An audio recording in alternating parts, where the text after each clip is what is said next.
당장 나가. 너 하나 없으면 이 집이 산다. 돈도 못 버는 년이 말이 많아. 나는 가방을 들었다. 아무 말도 안 했다. 엄마가 소리쳤다. 장기라도 팔아서 빚 갚고 나가. 그날 밤 쫓겨난 딸은 아무도 상상 못할 비밀이 있다는 걸 그들은 알지 못했다. 사람들은 말합니다. 재력가 집안으로 시집간 엄마 덕에 팔자를 고쳤다고요. 경기도 웅장한 대리석 저택. 하지만 이 눈부신 집안에서 제가 머물 수 있는 곳은 창문조차 제대로 나지 않은 좁은 다락방뿐입니다. 오늘은 이 집의 주인 박철호 회장의 환갑 잔칫날입니다. 정원에는 수입산 장미가 가득하고 고급 세단들이 줄지어 들어오네요. 하지만 저 이서윤에게 이 잔치는 축제가 아닙니다. 그저 끝이 보이지 않는 노동의 시작일 뿐이죠.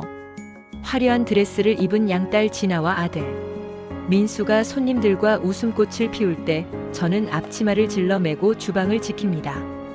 제 손에는 샴페인 잔 대신 기름기 묻은 행주가 들려 있습니다. 엄마는 손님들에게 저를 친척 조카 혹은 일손 돕는 아이라고 소개합니다. 저의 존재는 이 완벽한 가족 사진에 묻은 얼룩 같은 것이니까요. 그때였습니다. 취기가 오른 진아가 제 어깨를 치며 지나가다 들고 있던 와인 트레이를 엎질렀습니다. 붉은 와인이 하얀 대리석 바닥을 선혈처럼 적셨죠. 당황한 제가 바닥을 닦으려 무릎을 꿇는 순간 날카로운 파열음이 들렸습니다. 어머! 하는 비명 사이로 제 고개가 돌아갔습니다. 저를 때린 건 진아도 박 회장도 아니었습니다. 바로 제 친엄마 강문숙 씨였죠. 너 미쳤니? 이게 어떤 와인인데? 어디서 이렇게 천박한 티를 내는 거야? 당장 내 눈앞에서 사라져. 엄마의 눈동자엔 딸에 대한 걱정 따위는 없었습니다. 오직 남편의 기분을 망쳤을까봐 전전긍긍하는 두려움뿐이었죠. 손님들의 시선이 따갑게 꽂혔습니다. 뺨보다 마음이 더 뜨거워지더군요. 저는 아무 말도 하지 못하고 죄인처럼 머리를 숙인 채 그 자리를 빠져나왔습니다. 모두가 잠든 시간 저는 욱신거리는 뺨을 찬물로 씻어내고 다락방 구석에 앉았습니다. 낡은 상자 속에서 오래된 노트북 하나를 꺼냅니다. 10년 전 친아버지가 돌아가시고 세상에 홀로 남겨진 것 같아 두려웠던 대학 시절. 그때 아르바이트비를 쪼개 사두었던 작은 USB 하나가 노트북 옆에 놓여 있습니다. 그 시절 아버지는 늘 말씀하셨죠. 서윤아, 남의 손에 든 떡만 보지 말고 내 손에 씨앗을 심어라. 그게 너를 지켜줄 거다. 아빠가 말한 씨앗이 이런 건 아니었겠지만 저 정말 잘 버티고 있는 걸까요? 이 집에서 나갈 날을 꿈꾸며 저는 매일 밤 이 차가운 다락방에서 다짐합니다. 반드시 제 발로 이곳을 걸어 나가겠다고요. 정말이지 비 오는 날은 늘 불운을 몰고 오는 것 같습니다. 그날도 그랬습니다. 10년 전 아버지를 잃었던 날처럼 세상이 무너지는 듯한 비가 내리던 밤이었죠. 저는 그날 제가 믿었던 모든 것이 얼마나 허망했는지 깨달았습니다. 박 회장은 붉게 상기된 얼굴로 서류 뭉치를 집어 던졌습니다. 제 이름이 적힌 사채 계약서였습니다.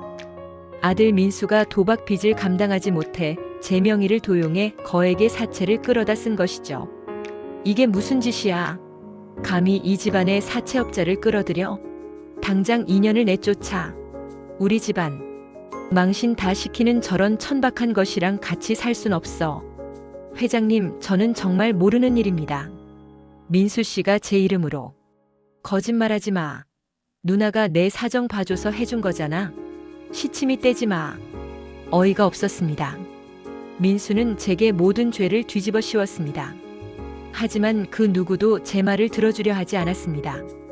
박 회장의 눈에는 오직 집안의 명예를 더럽힌 불순물인 제가 보였을 뿐이죠. 이때만 해도 저는 엄마가 제 편을 들어줄 거라고 믿었습니다. 지난 10년간 이 집에서 제가 겪었던 온갖 수모를 엄마는 누구보다 잘 알고 있으니까요. 하지만 엄마의 입에서 나온 말은 제 심장을 칼로 도려내는 듯한 것이었습니다. 서윤아, 내가 알아서 나가렴. 너만 없으면 이 집이 평화로워질 거야. 제발 내 앞길 좀 막지 마. 제 눈앞이 캄캄해졌습니다. 엄마 어떡해. 엄마의 손에는 이미 제 낡은 여행 가방이 들려 있었습니다. 그 안에는 옷 몇 벌과 10년 전 아버지가 쓰시던 낡은 손수건, 그리고 어젯밤 만졌던 USB가 전부였죠. 당장 내 집에서 나가. 다시는 찾아오지 마. 엄마는 제가 10년 전 아빠를 잃고 울며 매달렸던 그날처럼 제 손을 뿌리쳤습니다. 빗속으로 내던져진 가방은 속절없이 굴러떨어졌습니다. 저는 슬리퍼 차림으로 단 한 푼의 위로금도 없이 그렇게 저택의 문 밖으로 내쫓겼습니다. 빗물인지 눈물인지 모를 것이 제 얼굴을 타고 흘러내렸습니다. 차갑게 닫히는 대문 너머로 불빛 환한 저택은 여전히 따뜻했습니다. 하지만 저는 그 안에 발 한 짝 들릴 수 없는 이방인이 되어버렸죠. 한때 내 집이라고 불렀던 곳에서 버려진 순간 저는 뼛속까지 시린 절망을 맛봤습니다. 이제 어디로 가야 할까요? 비는 제 모든 것을 씻어내릴 듯 쏟아졌습니다. 이 세상에 저 혼자 덩그러니 남겨진 듯한 기분이 들었습니다. 하지만 저는 이를 악물었습니다. 내가 이렇게 무너지지는 않을 거야. 절대로. 가방 속에 있던 낡은 USB가 빗물에 젖을까 품 안에 깊숙이 끌어안았습니다. 어쩌면 이것만이 텅 빈 제 세상에서 유일하게 남은 아버지와의 연결고리이자 마지막 희망인지도 모르겠다는 생각이 들었습니다. 그날 밤 저는 세상의 가장 낮은 곳으로 떨어졌습니다. 하지만 동시에 깨달았습니다. 더 이상 잃을 것이 없는 자에게는 오직 앞으로 나아갈 길밖에 없다는 것을요.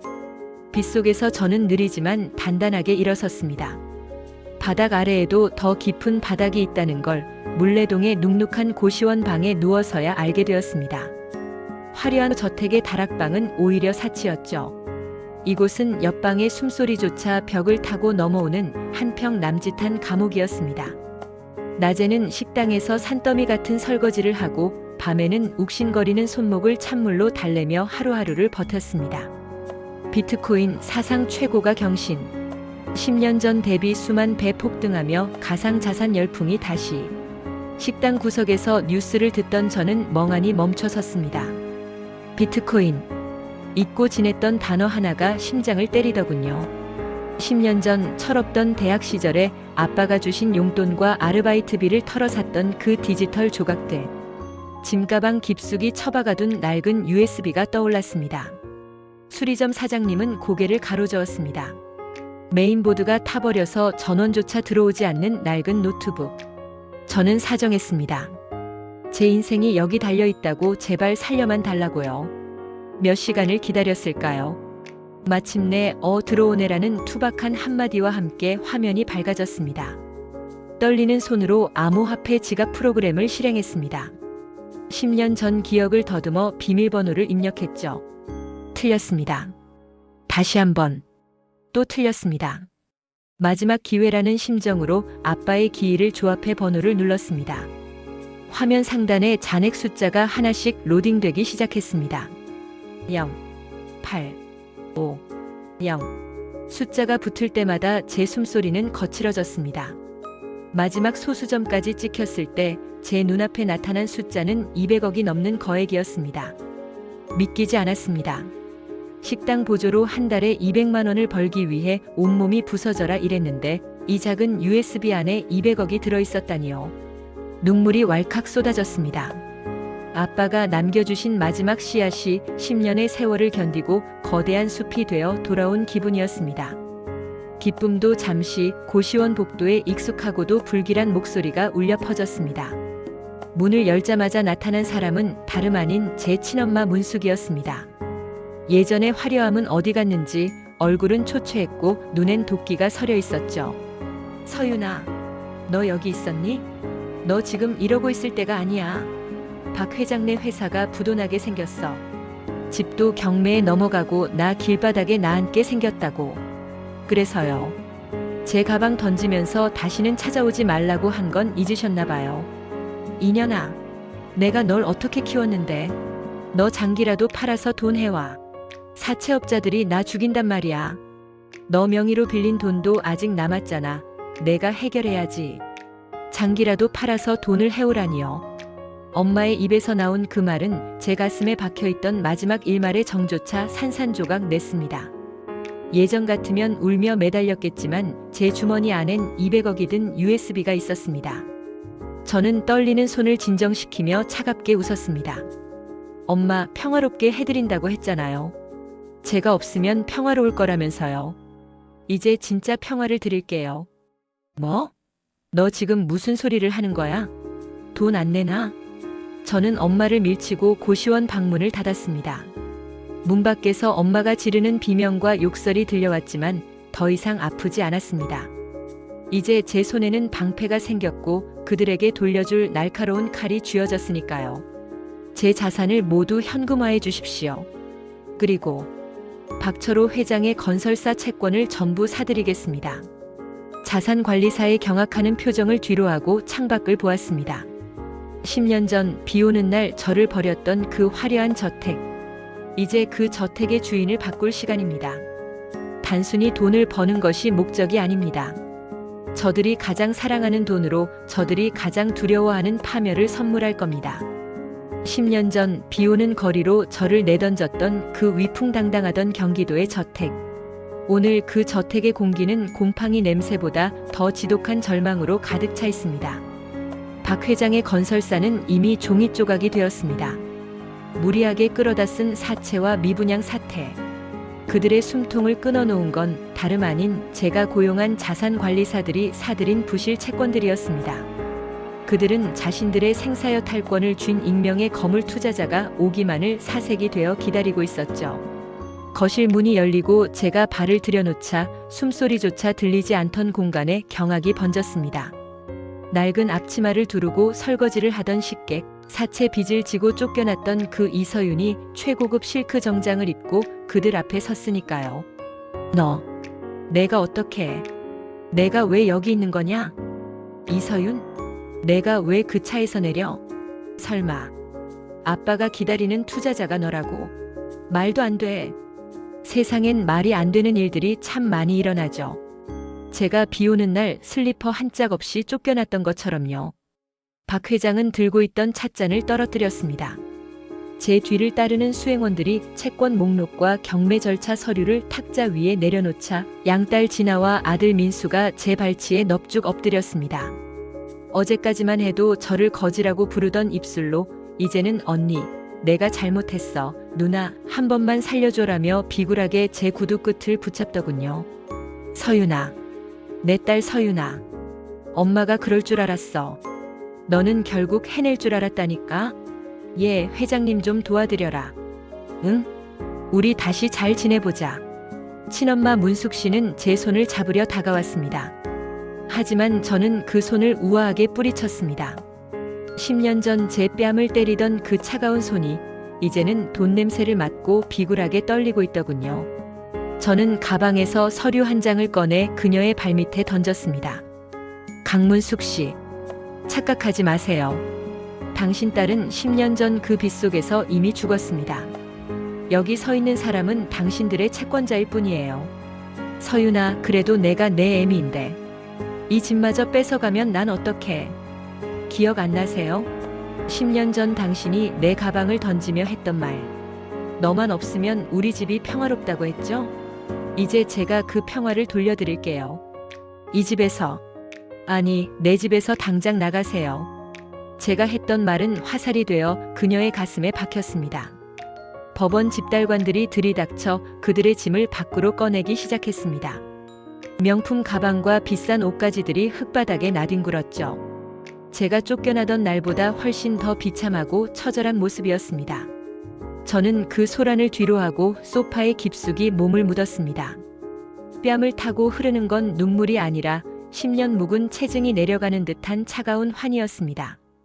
복수는 피를 흘리는 것이 아니라 상대방이 가장 소중히 여기는 것을 가장 비참한 순간에 앗아가는 것이라는 걸 깨달았죠. 화려한 샹들리에 불빛이 비치지만 이제 이 집은 더 이상 저를 억누르던 얼음성이 아닙니다. 하지만 가슴 한구석이 서늘해지는 건 왜일까요? 아마도 제가 그토록 갈구했던 가족이라는 환상이 오늘로써 완전히 장례를 치렀기 때문일 겁니다. 가장 큰 복수는 상대방을 파멸시키는 것이 아니라 그들의 존재로부터 완전히 자유로워지는 것이라고 합니다. 피로 얼룩졌던 지난 세월을 뒤로하고 저는 이제 비로소 제 삶의 진정한 의미를 찾아 나섭니다. 박 회장 일가는 뿔뿔이 흩어졌습니다. 서로를 탓하며 진흙탕 싸움을 벌였고 단 한 푼의 돈도 남기지 못한 채 각자의 길을 찾아 떠났죠. 양딸 진아는 다단계 판매원으로 전락했고 아들 민수는 사채업자들에게 쫓겨다니는 신세가 되었습니다. 친엄마 문숙 씨는 빈털터리가 되어 길거리를 전전한다는 소문이 들려왔습니다. 저는 그들에게 단 한 번도 찾아가지 않았고 어떤 자비도 베풀지 않았습니다. 저 역시 그들로부터 어떠한 자비도 받은 적이 없었으니까요. 저는 제가 겪었던 아픔을 되풀이하지 않기 위해 새로운 삶을 시작했습니다. 밑바닥에서 홀로 고군분투하던 시절에 저와 같은 청년들을 위한 희망재단을 설립했죠. 갈 곳 없는 청년들에게 따뜻한 보금자리를 제공하고 꿈을 펼칠 기회를 주었습니다. 그들의 반짝이는 눈을 볼 때마다 제 마음속 깊이 얼어붙었던 상처들이 조금씩 녹아내리는 것을 느꼈습니다. 돈은 저에게 복수의 도구였지만 이제는 누군가를 돕고 새로운 삶을 선물하는 도구가 되어 주었습니다. 그리고 오랜만에 아버지의 묘소를 찾았습니다. 10년 만에 다시 선 아버지의 묘비 앞에서 저는 뜨거운 눈물을 흘렸습니다. 복수심에 사로잡혀 앞만 보고 달려왔던 지난 세월에 대한 회한, 그리고 이제야 비로소 아버지에게 떳떳한 딸이 된 것 같은 안도감이 교차했습니다. 아버지, 이제야 제가 제 인생을 살아요. 복수가 전부가 아니었어요. 제가 행복해지는 게, 제가 웃으며 사는 게 아버지에게 가장 큰 기쁨이라는 걸 너무 늦게 알았네요. 차가운 묘비에 기대어 한참을 울고 일어선 저의 얼굴에는 더 이상 분노나 슬픔의 그림자가 드리워져 있지 않았습니다. 오직 따스한 햇살처럼 평온하고 희망찬 미소가 가득했습니다. 복수의 짐을 내려놓으니 비로소 제 어깨가 가벼워진 기분이었습니다. 저는 경기도 저택으로 돌아가지 않았습니다. 화려하지만 끔찍한 기억으로 가득 찬 그곳은 더 이상 제가 머물 곳이 아니었습니다. 대신 작지만 햇살이 잘 드는 아담한 집을 선택했습니다. 아침 햇살에 눈을 뜨고 따뜻한 차 한 잔을 마시며 창밖을 바라보는 평범한 일상. 그 소소한 행복이 저에게는 세상 어떤 부귀영화보다 값졌습니다. 돈이 복수가 아니라 내가 행복해지는 게 진짜 복수더라고요. 저는 이제 정말 행복합니다. 어느새 제 곁에는 따뜻한 온기를 나눌 새로운 인연들이 함께하고 있었습니다. 비록 잃어버린 가족은 영영 돌아오지 않겠지만 저는 이제 혼자가 아니었습니다. 과거의 상처를 치유하고 새로운 관계 속에서 진정한 행복을 찾아가는 서윤. 그녀의 이야기는 이제 막 시작되고 있습니다. 돈으로 모든 것을 해결했지만 결국 돈이 아닌 자신을 찾아가는 한 여인의 성장 드라마는 그렇게 희망찬 마침표를 찍습니다. 여러분의 인생에도 서윤의 작은 창가에 들었던 햇살 같은 따스한 행복이 늘 머물기를 진심으로 응원하겠습니다. 오늘 이야기가 여러분의 마음에 작은 위로와 희망이 되었다면 구독과 좋아요로 서윤의 새로운 시작을 함께 응원해주세요. 여러분의 응원은 저희가 더 좋은 이야기를 만드는데 큰 힘이 됩니다. 알림 설정까지 해주신다면 다음에도 가슴을 울리는 멋진 이야기로 가장 먼저 찾아뵙겠습니다. 지금까지 시청해주셔서 감사합니다. 여러분, 오늘도 행복하세요.